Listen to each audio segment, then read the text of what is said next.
আজ দারুণ মজার একটি রেসিপি নিয়ে চলে এলাম। খুব কম সময়ে এই রেসিপিটি বানিয়ে নিতে পারেন। নমস্কার বন্ধুরা, আমি সুমি, আপনারা দেখছেন সুমির রান্নাঘর। আজকের রেসিপি কাঁকরোল ভর্তা। চলুন তাহলে রেসিপিটি শুরু করা যাক। যদি আমার ভিডিওটি ভালো লেগে থাকে চ্যানেলটিকে সাবস্ক্রাইব করে পাশে থাকবেন। চলুন তাহলে রেসিপিটি শুরু করা যাক। কাঁকরোলের রেসিপিটি বানানোর জন্য প্রথমে আমি কিছুটা কাঁকরোল গোল গোল করে কেটে নিয়েছি। নিয়ে ভিতরের বীজগুলো আমি ফেলে দিয়েছি, দিয়ে সুন্দর করে ধুয়ে নিয়েছি। প্রথমে একটি মিক্সিং জার নিয়ে নিয়েছি। এখন যে কাঁকরোলগুলো কেটে রেখেছি সেটাকে দিয়ে দেব। কাঁকরোলটিকে দিয়ে দিয়েছি। দেব কিছুটা রসুনের কোয়া, দিয়ে দেব কিছুটা কাঁচা লঙ্কা, ঝালটা যতটা পছন্দ করেন সে অনুযায়ী দেবেন। দিয়ে দেব কিছুটা পেঁয়াজ কুচি,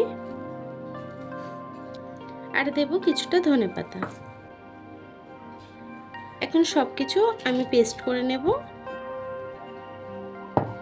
দেখুন আমি সবকিছুকে সুন্দর করে পেস্ট করে নিয়েছি। চলুন তাহলে রান্নার দিকে চলে যাই।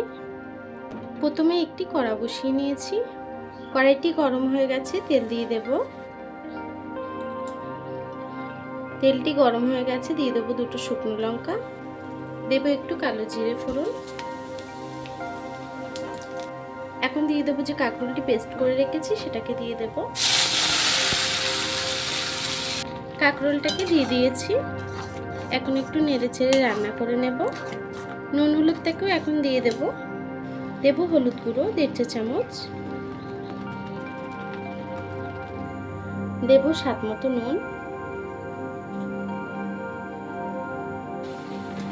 গ্যাসটিকে হাই ফ্লেমে করে আমি রান্না করে নেব যতক্ষণ ঝোলটা শুকিয়ে নিয়ে আসছে।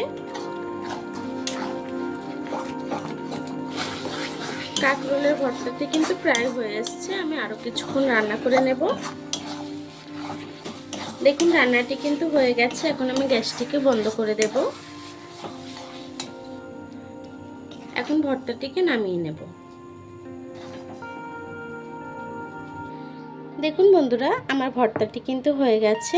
আমার এই রেসিপিটি কেমন হয়েছে কমেন্ট বক্সে জানাতে ভুলবেন না। রেসিপিটি যদি ভালো লেগে থাকে চ্যানেলটিকে সাবস্ক্রাইব করে পাশে থাকবেন। আর এতক্ষণ ধরে আমার ভিডিওটি দেখার জন্য আপনাদেরকে অসংখ্য ধন্যবাদ।